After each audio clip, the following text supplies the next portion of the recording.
Streetnews.it, siamo qui all'evento L'amore conta con Angelo Iannelli, un'occasione che unisce la solidarietà allo spettacolo. Angelo Iannelli sempre presente. Sì, hai detto bene, io non posso mancare a questi eventi di solidarietà, perché poi in fondo nel momento in cui indossi il vestito bianco, ma soprattutto la maschera di Pulcinella, deve essere sempre presente laddove c'è bisogno di un'emozione, di un sorriso, ma soprattutto di un messaggio. L'amore che conta, se non sbaglio, è la manifestazione, e sono contento, vedo tanti colleghi, tanti artisti che sono pronti a donare un'emozione. Sarà la serata delle emozioni, ma soprattutto vedremo la solidarietà che trionfa ancora una volta. La città di Cicciano si veste in festa per quanto riguarda il sociale, e sono contento che la redazione di Street News, come al solito, si attiva per questi eventi di grossa portata. Contate sempre su Pulcinella e io donerò sempre un sorriso, soprattutto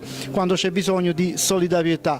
D'altra parte Pulcinella è sempre pronta a regalare sorrisi, no? Hai detto bene, non a caso qualcuno mi definisce l'ambasciatore del sorriso. Io posso soltanto dire fare il sociale arricchisce l'anima, ma soprattutto ti rende felice, e io voglio essere felice come tutte le persone che stanno qua stasera. Benissimo, facciamo un saluto a tutti i lettori di Street News e in bocca al lupo. Io saluto tutti voi e vi dico: seguite questa redazione, perché è una redazione che ha un occhio attento sul territorio per quanto riguarda il sociale, la cultura, ma soprattutto la vita. Benissimo, grazie. Seguiteci su Street News.